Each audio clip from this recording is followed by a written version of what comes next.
शिवाजी से लड़ने के लिए कभी भी औरंगजेब नहीं गया। जयसिंह 1 और जयसिंह 2 गए।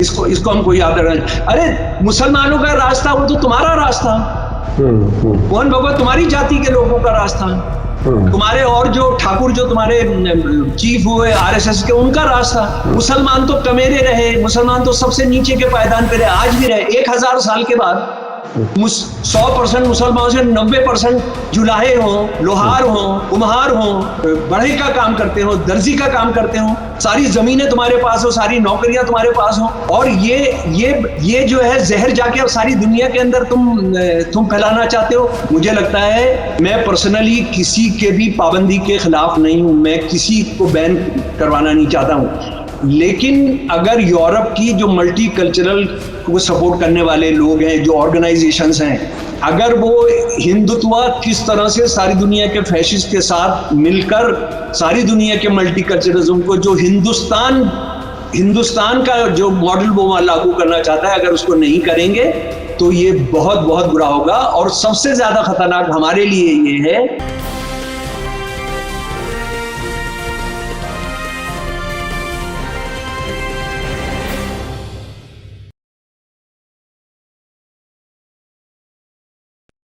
हेलो, नमस्कार, आदाब, सत श्री अकाल और अस्सलाम वालेकुम। मैं हूं मोहम्मद अहमद काज़मी, लेकर आया हूं आपका पसंदीदा कार्यक्रम आपके रूबरू।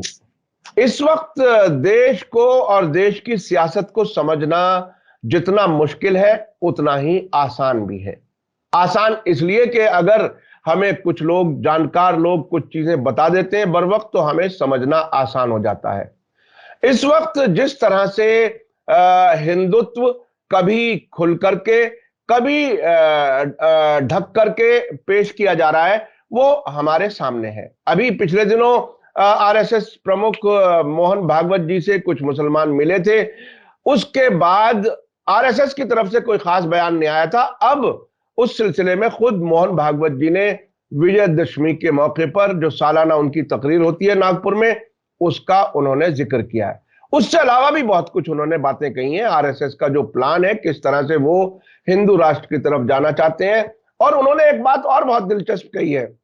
उन्होंने ये कहा है कि कहीं भी हमें जाने के लिए बिल्कुल जरूरी नहीं है सीधे रास्ते से जाएं, नहीं तो पहाड़ों से गुजरना पड़ेगा, कभी कभी रास्ते बदल करके भी मकसद तक पहुंचा जाता है।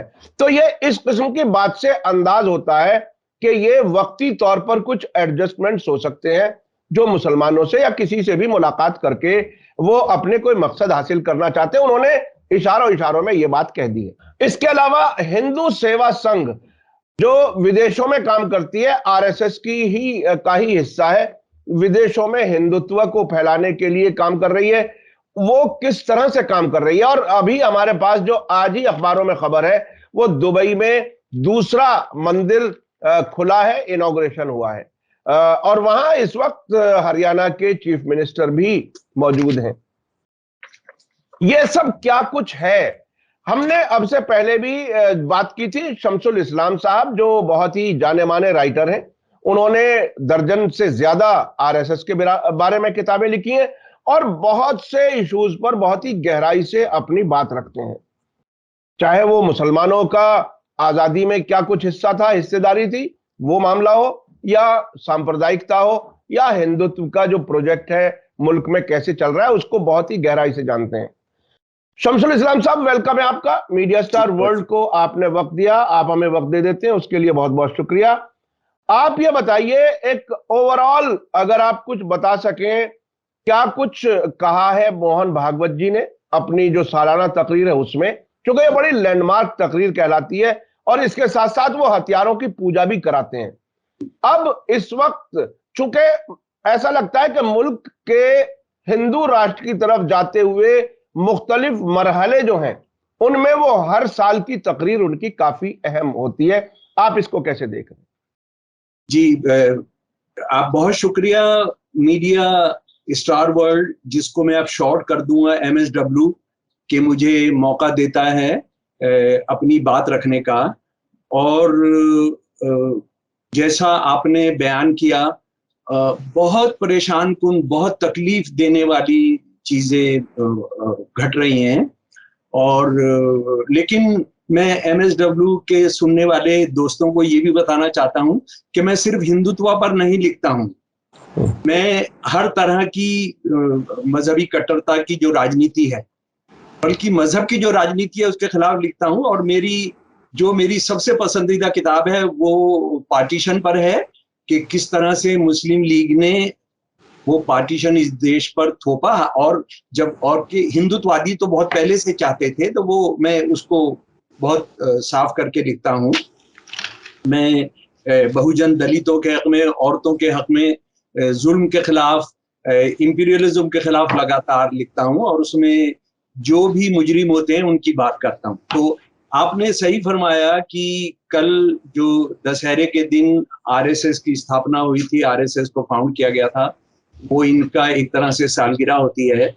और वो सालगिरह क्या होती है, वो अपना सारा उनकी जो समझदारी है उसको वो रखते हैं, आगे का जो प्रोग्राम है, जो ओपन करना होता है वो करते हैं, जो छुपाना होता है उसके बारे में भी आपकी उनकी बातचीत से पता लग जाता है। लेकिन कल की बातचीत ने एक हमारे जो 5 मुसलमान दानिश्वर थे उनको तो पूरा नंगा कर दिया। हाँ, पूरा नंगा कर दिया उन्होंने। मैं कुरैशी साहब जो शायद क्या SY कुरैशी साहब, अगर मैं नाम सही ले रहा हूं तो, जी, जो हमारे फॉर्मर इलेक्शन कमिश्नर हैं, उन्होंने तो इतना जबरदस्त बोला था कि देखिए मेरी किताब उन्होंने देख ली और 50 मिनट तक, 1 घंटे तक सुनते रहे, और बातें भी सुनते रहे, उनकी बात सुनते रहे। और कुरैशी साहब की मैं बहुत इज्जत करता हूँ, एक पढ़े लिखे मुसलमान हैं वो। तो पढ़े लिखे से मतलब किताबी नॉलेज ही नहीं, वो और दुनिया की चीजों के बारे में भी बहुत अच्छे तरीके से जानते हैं, इंसाफ के साथ खड़े रहे हैं। हालांकि मैं ये मानता हूं कि अभी वो भटके हुए। तो खैर उनका जो ये कहना था कि वो मैं समझा के आ गया कि मुसलमान तो अगले 1000 साल में भी नहीं कर सकते, उनकी बहुमत नहीं हो सकता।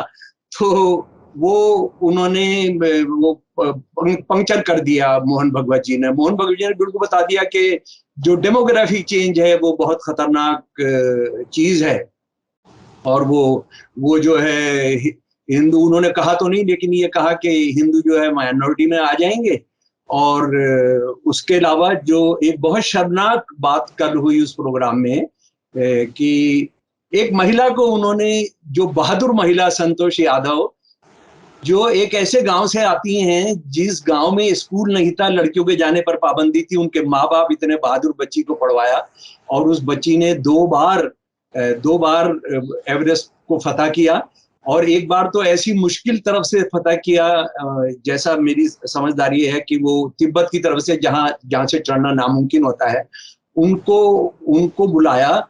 वो शायद ये उनके जो कुकर्म, जो RSS से जुड़े हुए लोग औरतों के बारे में जो कुछ कर रहे हैं, जो उनके खिलाफ जुर्म कर रहे हैं और जो बलात्कार में शामिल हो रहे हैं, उस पर कवर कर रहे हैं, शायद उसको छुपाने के लिए उनको ये करना पड़ा। क्योंकि RSS की जहां सरकारें चल रही हैं, BJP की सरकारें, RSS की सरकारें होती हैं, तो वहां इतने रेप हो रहे हैं, और ज्यादा वो अक्सरियत वाली कम्युनिटी की बच्चियां हैं। और हद हो गई है वो तो, कि ये जो उत्तराखंड में जो कुछ हुआ है, कि उत्तराखंड में एक बच्ची ने, जिसने स्पेशल सर्विस देने का मना कर दिया, और स्पेशल सर्विस आप जानते हैं क्या होता है, और उस बच्ची ने अपने दोस्त को कहा कि मैं इसको नहीं करूंगी, नहीं होने दूंगी, और उसकी लाश 4 दिन के बाद मिली। तो संतोष जी ने उसमें नहीं जाना चाहिए था। जो अलग से मैंने उनको एक अम्बेडकर नामे पर एक अलग से दरखास्त की थी, लेकिन शायद वो उनको मिली भी हो न मिली हो, और वो पहले से ही तय कर चुकी थी। तो खैर बहुत शर्मनाक था कि संतोष जी वहां गई, उनको नहीं जाना चाहिए था। उन्होंने इस देश की बहादुर औरतों के साथ, जो बलात्कारियों के खिलाफ संघर्ष कर रही है, स्टैंड ले रही है, अपनी जानें दे रही हैं, उनके साथ उनको अपनी सॉलिडरिटी दिखानी चाहिए थी। खैर अभी हम सब बात करेंगे, इस पॉपुलेशन वाले सवाल पर भी आएंगे, लेकिन एक चीज जो मैं सबसे पहले रखना चाहता हूं ये है कि RSS का इस देश की माइनॉरिटीज के बारे में, हिंदुस्तान, हमारे भारत की माइनॉरिटीज के बारे में जो एजेंडा है वो हम सब जानते हैं। मुसलमान, ईसाइयों को बाहर निकालना है। और ये मोहन भगवत साहब नहीं कहते हैं, लेकिन मोहन भगवत साहब जिनको पूछते हैं, गोलवलकर, सावरकर, उन्होंने अपनी किताबें 1923 और 1939 में उन्होंने साफ लिखा अपनी किताबों में कि ये यहाँ रह नहीं सकते हैं। इनको जैसे हिटलर ने और मसोलिनी ने यहूदियों को निकाला था, ऐसे इनको निकाला। उसके बाद आज जो हिंदुस्तान की तमाम जबानों के अंदर छपती है, मोहन भगवत के दफ्तर से भी छपती है, मोहन दफ्तर के घर में भी रखी होगी, वो है बंच ऑफ थॉट्स, या हिंदी और दूसरी भाषाओं के अंदर वो जो सारी किताब है, उसमें चैप्टर 16 है इंटरनल थ्रेट्स। मुसलमान नंबर 1 थ्रेट है जिसको खत्म करना है, नंबर 2 थ्रेट है ईसाई, और नंबर 3 है कम्युनिस्ट। तो वो बहुत साफ है। और आप इस बात को अच्छी तरह से जानते हैं कि अगर किसी भी जुर्म के अंदर कोई मुसलमान इन्वॉल्व होगा आमतौर पर, तो उसका घर ढहाया जाएगा, मस्जिद ढहाई जाएगी, मदरसा ढहाया जाएगा, ये सब होगा। यानी हिंदू मुसलमान को बांटने का उनका जो आयोजन है वो लगातार चलता रहता है। और सावरकर और गोलवलकर की जो किताबें हैं, ये चैप्टर 16 जो है बंच ऑफ थॉट का, उसके बारे में कभी भी आरएसएस ने माफी नहीं मांगी है, कभी भी नहीं कहा है कि हम इसको वापस ले रहे हैं, और बिल्कुल उसका कोई सबूत नहीं। लेकिन सबसे शर्मनाक बात यह है कि वो ये काम अब सारी दुनिया के पैमाने पर कर रहे हैं, सारी दुनिया के पैमाने पर कर रहे हैं। और वो क्यों खतरनाक होगा, बहुत खतरनाक होगा, बहुत ही ज्यादा खतरनाक होगा, सारी दुनिया के पीस कंटिन्यूटी के लिए खतरनाक होगा। वो इसलिए कि वहां काम कर रहे हैं वो हिंदू सेवक संघ के नाम से। यानी भारत के अंदर जो उनका नाम है वो काफी सेकुलर सा दिखने वाला है, राष्ट्रीय स्वयं सेवक संघ। वो लोग जो राष्ट्र के सेवा के लिए वो वॉलंटियर्स हैं। हालांकि मजे की बात यह है, संतोष यादव जी वहां जो गई हैं, संतोष यादव जी ये भी नहीं जानती हैं कि उन्होंने जो अपने औरतों के संगठन का नाम रखा है उसका है राष्ट्र सेविका समिति। आरएसएस के अंदर मर्द होते हैं, औरतें नहीं होती हैं। औरतों के लिए उन्होंने सन 1936 के अंदर एक संगठन बनाया, और राष्ट्रीय सेविका समिति का मतलब होगा कि राष्ट्र की नौकरानियों का संगठन। मैं चैलेंज करता हूं कि आप जो सेविका का मतलब, मैं 30 डिक्शनरीज देखी हैं उसका, अंग्रेजी, हिंदी, उर्दू की सबकी, कि वो सेविका का मतलब होता है मेड, घर की नौकरानी, घर का काम करने वाली, हैंडी वुमन, जैसे हैंडीमैन होता है, हैंडी वुमन, खिदमतगार। तो उन्होंने अपने मेंबर औरत को वो क्या मानते हैं, तो वो कर रहे होंगे। तो ये हिंदू सेवक संघ के नाम से कर रहे हैं। और मैं चाहता हूं ये देश, दुनिया जो है, और कम से कम हमारे मीडिया स्टार वर्ल्ड के जो साथी हैं, वो सुनने वाले, इस बहुत बड़े खतरे से आगाह हो जाएं। ये देखिए, ये मैंने डाउनलोड किया है विश्व हिंदू परिषद की साइट से, जी, विश्व हिंदू परिषद की साइट से। विश्व हिंदू परिषद जो आरएसएस का यानी लठैतों का संगठन है ना। और जहां तक मेरी जानकारी है, इसकी स्थापना नेपाल के राजा की मौजूदगी के अंदर नेपाल में हुई थी। और उसमें यह था कि नेपाल का राजा सारी दुनिया के हिंदुओं का राजा होता है, तो उससे जो है आशीर्वाद लिया गया था। और उसमें ये भी फैसला किया गया था सारी दुनिया के हिंदुओं को संगठित करेंगे, और मंदिर हमारा केंद्र होंगे, हमारी सत्ता के केंद्र होंगे। इसमें इसकी साइट है ये 2020 की, युगबंध 51-22 विक्रम संवत 2077 शालीवाहन शक संवत 1942। ये हिंदू धर्म के जो विभिन्न नए साल है उसकी उन्होंने गिनती की है। और इसके अंदर मैं सारे देशों का तो नहीं, वो अलग अलग आऊंगा, लेकिन मैं आपको बता रहा हूं जैसे अमेरिका में वो कैसे काम कर रहे हैं।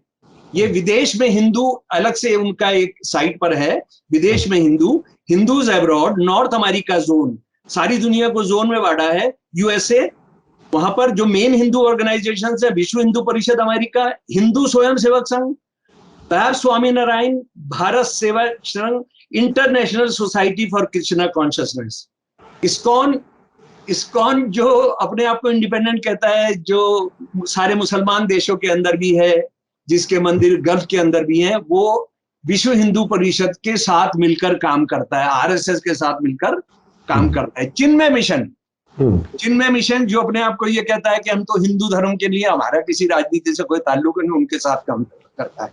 और उसके बाद वो हिंदू स्टूडेंट्स काउंसिल, यानी वहां पर जो बनाया है। लेकिन ये सुनने से पहले जरा एक बात सुन लीजिए। भारतीय मूल के जो लोग सारी दुनिया में रहते हैं उनको इंडियन डायस्पोरा कहते हैं, है ना। और ये इंडियन डायस्पोरा बहुत इंपॉर्टेंट रोल अदा करता है, ये बहुत अहम है। और इसने इंग्लैंड के अंदर, अमेरिका के अंदर, अफ्रीका के अंदर बहुत इंपॉर्टेंट नस्लवाद के खिलाफ, नस्लवादी हुक्मरानों के खिलाफ बहुत जबरदस्त लड़ाइयां लड़ी हैं।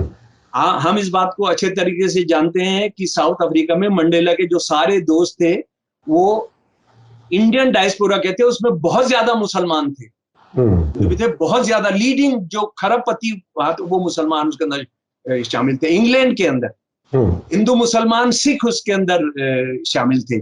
अमेरिका के अंदर नस्लवाद के खिलाफ लड़ने वाले बहुत इंटेलेक्चुअल जो हैं, सारी दुनिया के मुसलमान इंटेलेक्चुअल्स, हिंदू इंटेलेक्चुअल्स, और वो सारे जाकर कैलिफोर्निया और इन सारी यूनिवर्सिटी में उन्होंने पढ़ाया और वो किया।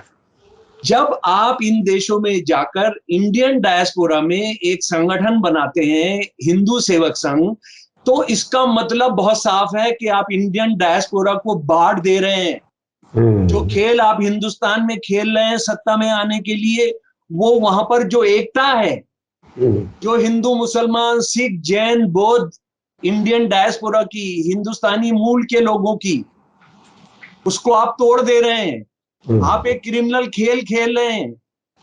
और वो खेल साफ खेलने पता लगेगा कैसे आप ट्रंप को सपोर्ट करते हैं, कैसे आप इंग्लैंड में ये HSS जो है ये कैसे वहां पे कंजर्वेटिव पार्टी को सपोर्ट करती है, अभी उस पर आते हैं। लेकिन मैं जरा कुछ और गिनवा दूं आपको VHP की जो साइट है उससे जी। उसके बाद जनाब आ जाता है कनाडा। कनाडा में स्वामीनारायण का जो संगठन है वो इनके साथ है।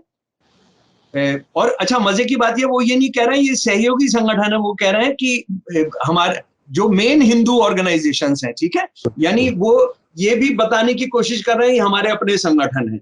International society for Christian consciousness, Chinmay mission, विश्व हिंदू परिषद, हिंदू स्वयं सेवक संघ जी।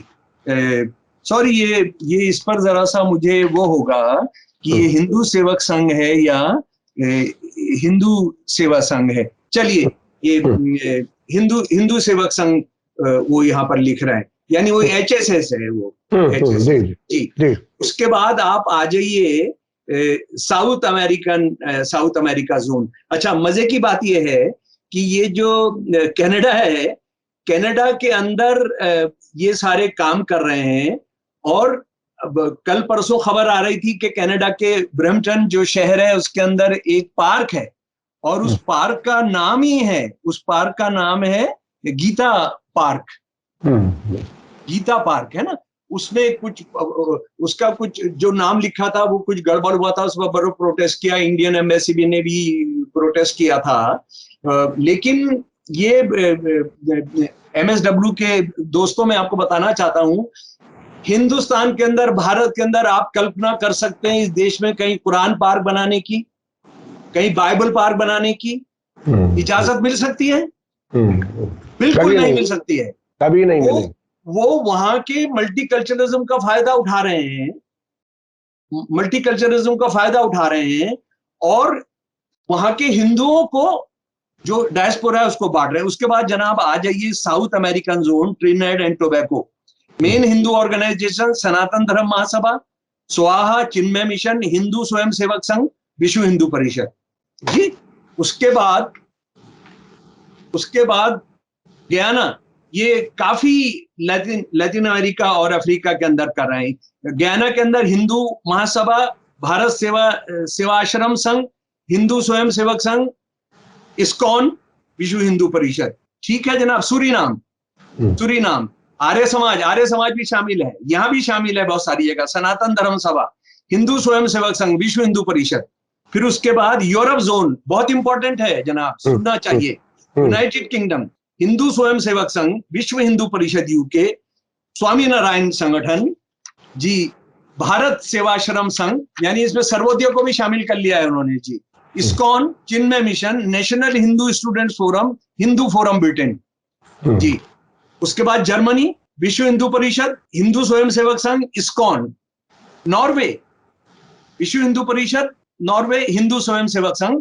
और नॉर्वे के बारे में मैं आपको बताना चाहता हूं प्यारे दोस्तों, नॉर्वे वो जगह है जहां का बेहरिंग ब्रेविक एक गुंडा था, एक फैशिस्ट था। उसने 22 जुलाई 2011 को वहां की जो रूलिंग पार्टी थी, जो सोशलिस्ट और डेमोक्रेटिक पार्टी थी, उसके 77 लोगों को मारा था।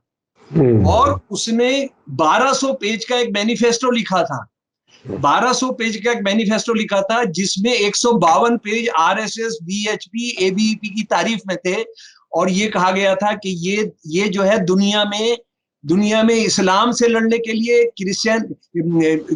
डेमोक्रेटिक क्रिश्चियन से लड़ने के लिए, फैबियन सोशलिज्म से लड़ने के लिए ये सेंटर बनेगा। यानी ये नॉर्वे वो जगह है जहां पर सबसे बड़ा जो कातिल है एक, उसने वहां पर ये काम कर रहे हैं, जबकि उसने 152 पेज लिखे और वहां पर एचएसएस को बैन नहीं किया गया। जी, नेदरलैंड हिंदू राड ये नेदर की भाषा में होगा, हिंदू स्वयंसेवक संघ, आर्य समाज। देखिए आर्य समाज शामिल है, लटका हुआ है। अफ्रीका जोन कीनिया, बीसा ओसवाल समाज। देखिए फिर किस तरह से क्या दिमाग काम करता है, क्योंकि वहां बिजनेसमैन है मुसलमान हिंदू बहुत ज्यादा। तो बिस्वा ओसवाल समाज, जैन समाज, ठीक है जी। Hindu Swayamsevak Sangh, Hindu council Kenya, Swaminarayan, Arya Samaj. फिर उसके बाद साउथ अफ्रीका, हिंदू महासभा, हिंदू स्वयंसेवक संघ, विश्व हिंदू परिषद south Africa, divine life society, ये ऋषिकेश में इसका हेडक्वार्टर है, और इस्कॉन। अच्छा, ये मैं आपको साउथ अफ्रीका के बारे में बताना चाहता हूं। साउथ अफ्रीका की आजादी की लड़ाई में इतने मुसलमान और हिंदू शहीद हैं नस्लवाद के खिलाफ, और वहां वो इतना साथ रहते हैं, 7 शहीद हुए हैं। देवर इन दी आर्म्ड स्ट्रगल। मैं वो नाम याद नहीं कर पा रहा हूँ। लीडिंग इंडस्ट्रियलिस्ट मुसलमान, लीडिंग इंडस्ट्रियलिस्ट हिंदू गांधी जी के साथ वो फांसी पर चढ़ा दिए गए, वो मंडेला के साथ जेल के अंदर थे। हैं? उन लोगों के देश के अंदर वहां ये हिंदू सेवा संघ बनाकर, और ये मैं खतरे की घंटी बता रहा हूं, मैं इस पर काम कर रहा हूं। असल में अफ्रीका में जो आरएसएस जिस तरह से हिंदू मुसलमानों को बांट रही है, हिंदू सिखों को बांट रही है, उस पर काम कर रहा हूं। पहली बार इतिहास में जब जुमा के हक में 1 साल पहले जब जुलूस निकले, जब उसको सजा दी गई थी, पहली बार साउथ अफ्रीका के इतिहास में एक मस्जिद जलाई गई। ये पहली बार हुआ। और ये जो बीज बो रहे हैं, उसका नतीजा ये हमारे सामने आ रहा है। और साउथ अफ्रीका के बारे में एक बात और आपको बताना चाहता हूं कि वहां जो गुप्ता ब्रदर्स हैं, गुप्ता ब्रदर्स जो बहुत करीबी दोस्त हैं, जो इनका दरबारी पंडित है रामदेव के बहुत करीबी दोस्त है। और इल्जाम ये भी लगाया जाता है कि वो रामदेव का काले पैसे को वाइट करते रहे हैं, और जिनकी वजह से जुमा जेल में है, जो बहुत करप्शन उन्होंने किया। ये गुप्ता ब्रदर्स जो सहारनपुर के हैं। हाँ, सहारनपुर के, लेकिन वहीं जाके बस गए हैं। जी, वहीं जाके बस, और पूरी राजनीति को कंट्रोल करते थे। मैंने उनका घर देखा हुआ है, आप अंदाजा नहीं कर सकते। 2 किलोमीटर पहले से सारा सड़कें बंद कर दी जाती। परिवार की शादी के जो जहाज थे वो वहां के एयरफोर्स के बेस पर उतरे, इस तरह का। और उसकी वजह से जुमा की वो चली गई। उस दौर के अंदर मैंने वहां मुसलमान जो ऑर्गेनाइजेशंस हैं, सेकुलर ऑर्गेनाइजेशंस हैं, एंटी रेसिज्म, उनसे सुना कि सिटीजनशिप लेना कितना मुश्किल हो गया था जब ये पूरा कंट्रोल करते थे। ये वहां की लैंग्वेज में, वहां के अखबारों में इनको गुप्ताज कहते हैं। गुप्ताज अपने आप में बहुत बड़ी गाली है साउथ अफ्रीका में। तो साउथ अफ्रीका हो गया जनाब। उसके बाद आप आ जाइए मॉरिशस, सनातन धर्म टेम्पल फेडरेशन, तमिल संगम, वहां तमिल बहुत गए थे। Human service trust, Hindu Swayamsevak Sangh, Vishwa Hindu परिषद, चिन्मय मिशन यहाँ भी है, आर्य समाज यहाँ भी है जी। फिर उसके बाद जनाब Asia zone Sri Lanka, all Ceylon Hindu conference, Hindu Seva Sangh, Vishwa Hindu Parishad Sri Lanka, Chinmaya mission, ISKCON, Vivekananda society, यहाँ विवेकानंद जी भी आ गए। ठीक है जी। अब जरा सुनिए, मुसलमान देशों के अंदर, थाईलैंड के अंदर, म्यांमार के अंदर सनातन धर्म स्वयंसेवक संघ, इस पर मैंने बहुत विस्तार से काम किया है, बहुत विस्तार से लिखा है। ये आरएसएस का, वहां पर आरएसएस एचएसएस के नाम से काम नहीं करती है, वहां काम करती है सनातन धर्म स्वयंसेवक संघ। और इसके सारे एनुअल फंक्शंस में सारे मिलिट्री डिक्टेटर मुख्य अतिथि होते हैं। ये आज जो सारे गुंडे जो कत्लेआम कर रहे हैं वो SDSS के प्रोग्राम के अंदर मुख्य अतिथि होते हैं, ये मैं बता रहा हूं। उस पर मैंने बहुत विस्तार से लिखा है, ये 10 साल पहले भी लिखा, अभी फिर लिखा है कि वो जो म्यांमार के अंदर जो कत्ल गारीदगरी मच रही है उसके अंदर SDSS शामिल है। मलेशिया, भाई साहब, मलेशिया के अंदर ये हिंदू सेवक संघ के नाम से काम करते हैं, हिंदू धर्म महामंडलम के नाम से काम करते हैं। सिंगापुर में चिन्मय मिशन, हिंदू कल्चर, इस्कॉन के जरिए काम करते हैं। इंडोनेशिया में हिंदू धर्म परिषदा, हिंदू धर्म इंडोनेशिया, वर्ल्ड हिंदू परिषदा, पेरिमनम पेमुला हिंदू इंडोनेशिया, कासुतान महासिवा हिंदू धर्म इंडोनेशिया, इंटरनेशनल इस्कॉन, ठीक है, हांगकांग के अंदर ये काम करते हैं जी। उसके बाद ऑस्ट्रेलिया जोन में, ऑस्ट्रेलिया में काम करते हैं ये विश्व हिंदू परिषद, हिंदू स्वयंसेवक संघ और स्वामी नारायण। न्यूजीलैंड के अंदर इन्हीं संगठनों के साथ काम करते हैं। फिजी के अंदर आर्य समाज, श्री सनातन धर्म प्रतिनिधि सभा, हिंदू महासभा फिजी, संगम फिजी, विश्व हिंदू फिजी। उसके बाद ये लोग अरब देशों के अंदर भी, बहुत सारे देशों के अंदर काम करते हैं। और मजे की बात मैं यहाँ शेयर करना चाहता हूं कि दुनिया का एक बहुत बड़ा मंदिर दुबई के अंदर बना है, कल उसका इनॉग्रेशन हुआ है, कल उसका इनॉग्रेशन हुआ है। और वहां के जो बड़े मंत्री थे वो उसके अंदर शामिल हुए, और उसका पूरा हफ्ते में कितने दिन खोला जाएगा, क्या होगा, वो सब है। और इसी दौरान हमारे साहब भी वही हैं, हमारे कट्टर साहब भी वही हैं। और हरियाणा के अंदर जहां के वो चीफ मिनिस्टर है, वहां क्या हो रहा है जरा उसको जान लीजिए प्यारे दोस्तों। यहाँ 58 जगह जुमे की नमाज पढ़ने की इजाजत दी गई थी, वो 27 कर दी गई, वो फिर वापस ले ली गई। और हिंदूवादी जो संगठन है, मुसलमानों की कैसी पिटाइयां की हैं, कैसे मारा है जुमे की नमाज को जाते हुए, आप उसके पूरे के पूरे किताबें बन जाएंगी, किताबें। कितना मुसलमानों को बाहर करना है। जिन दुकानों ने जिन सामान के ऊपर उर्दू और अरबी में लिखा हुआ था, उन दुकानों पर उन्होंने हमला किया और ये कहा कि ये उर्दू और ये बंद करो, ये उर्दू। और पता लगा कि वो हलाल जो है अरबी में लिखा हुआ था, तो उनकी पिटाई की है, उनकी दुकानों को नुकसान पहुंचा है। और ये बंदा वहां गया हुआ है वहां अरबों से चंदा मांगने। हालांकि वहां अरब ही नहीं है, वहां हिंदू मुसलमान सब चंदा करेंगे। अच्छा, एक और बात समझ लीजिए, हरियाणा जिसके वो हैं, कांग्रेस ने भी यहाँ मस्जिदों की कोई परमिशन नहीं दी। यहाँ 40 साल पुरानी मस्जिदें, पहली मंजिल ईंट लगाकर खड़ी है, उसको पूरा करने का इंजेक्शन है, उसको आप बना नहीं सकते हैं। ये मिलेनियम सिटी बन गया, सारी हिंदुस्तान से मुसलमान मजदूर आ गया, बढ़ई आ गया, दर्जी आ गया, मकान बनाने वाला आ गया। अभी तो बंगाल से, हमारे बंगाल से सफाई कर्मचारी भी यहाँ पर सारे मुसलमान ही मिलते हैं आपको, है ना। लेकिन आपको मस्जिद बनाने की इजाजत नहीं है। उसको छोड़िए, ये एक मल्टीलिंगुअल, मल्टीरेशियल, मल्टीनेशनल सिटी है। यहाँ बहुत मीट खाया जाता है, हर तरह का मीट खाया जाता है। यहाँ पर एक सरकारी स्लॉटर हाउस बनाने की परमिशन नहीं दी जा रही है। उसका नतीजा क्या है? जो बड़े बड़े व्यापारी हैं, मीट के ऑनलाइन बिजनेस करते हैं, वही बेच सकते हैं।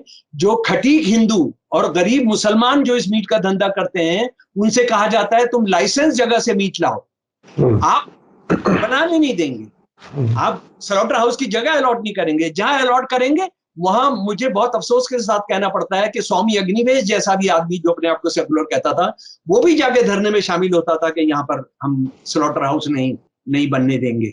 तो ये हालत, ये आदमी वहां गया हुआ है और इससे पता नहीं कोई वहां सवाल कर रहा होगा या नहीं कर रहा होगा। और ऑस्ट्रेलिया में जहां ये काम कर रहे हैं, ये मेरे प्यारे दोस्तों आपको जानना चाहिए, जब किसानों का आंदोलन चल रहा था तो जैसे ही आरएसएस किसानों को खालिस्तानी आतंकवादी कह रही थी, वहां पर भी एचएसएस से जुड़े हुए लोगों ने यही किया, गुरुद्वारों के बाहर सिखों पर हमला किया।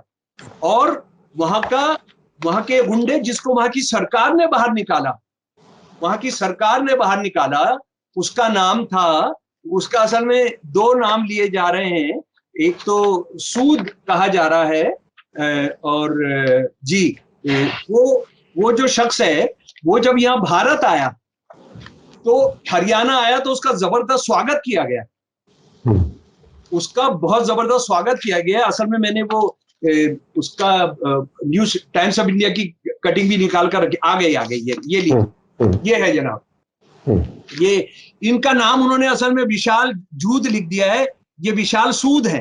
Man convicted in Sydney attacks on citizens, Vishal gets big welcome in Haryana. ये मुसलमानों पर हमला नहीं किया था इसने ऑस्ट्रेलिया में, इसने सिखों पर हमला किया था, इसने सिखों पर हमला किया था।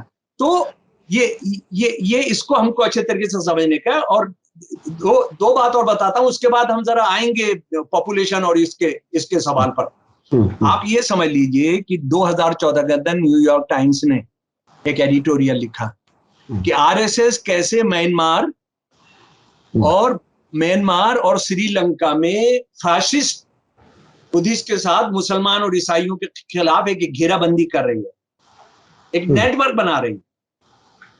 और उसको लेकर दलाई लामा जो आरएसएस के काफी करीब रहते हैं, उन्होंने भी एतराज किया कि ये ठीक नहीं है और ये साउथ एशिया के लिए बहुत खराब होगा।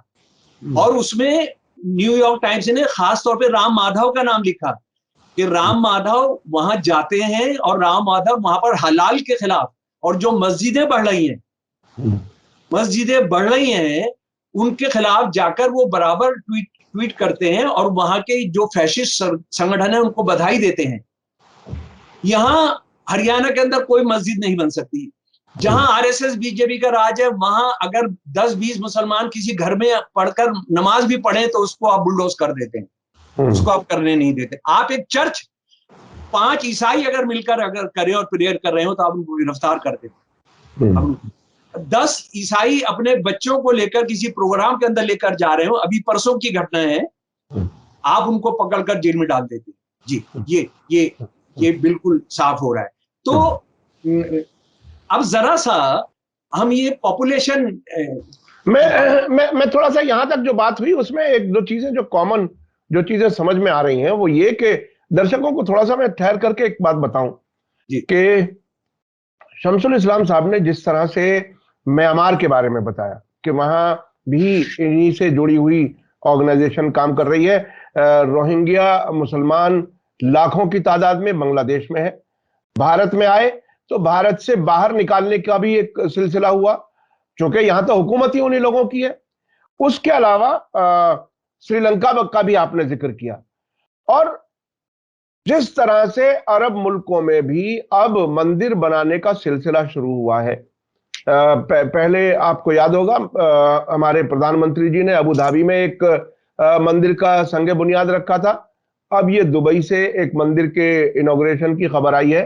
ठीक है, कोई मजहब अगर सिर्फ मजहब के प्रचार तक रहे तब तो किसी को कोई ऐतराज नहीं हो सकता, लेकिन अगर किसी के नफरत फैलाने का इंतजाम साथ साथ में हो और यहां भारत में हथियारों के साथ जो ट्रेनिंग कराते हों और जो बाकायदा खुल करके पब्लिक के सामने अपने हथियार भी दिखाते हों, उनको बाहर से उन्हीं जगहों से जहां मुसलमानों के बड़ी आबादियां हैं वहां से पैसा इस काम के लिए आए, तो ये बहरहाल एक बहुत ही खतरनाक सूरत हाल है। मैं अक्सर चूंकि इंटरनेशनल कवर करता हूं, जिस तरह से सऊदी अरब में हज की सिक्योरिटी का काम इजरायली कंपनियों को दिया गया है कई साल से, ऐसी खबरें बहुत आ चुकी हैं।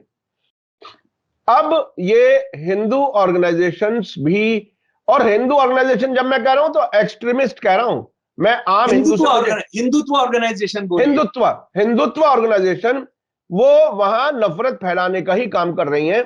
और इस तरह से इजरायली ज़ायनिज्म और आरएसएस हिंदुत्व भारत का ये मिल करके अलग अलग मुल्कों में काम कर रहे हैं। शमसुल इस्लाम साहब, मैं चूंकि सोशल मीडिया पे बहुत लंबा हम और नहीं कर सकते, लेकिन 4-5 मिनट में अगर आप कुछ और चीजें कहना चाहें तो आप इसमें जरा ऐड करें। मैं ये कहना चाहता हूं कि ये मोहन भगवत को जो हमारी हिंदू मुसलमानों की आबादी की इतनी तकलीफ हो रही है, इतना खतरा हो रहा है, एक तो किसी डेमोक्रेसी में किसकी तादाद घटती बढ़ती है ये किसी की चिंता का विषय नहीं होना चाहिए।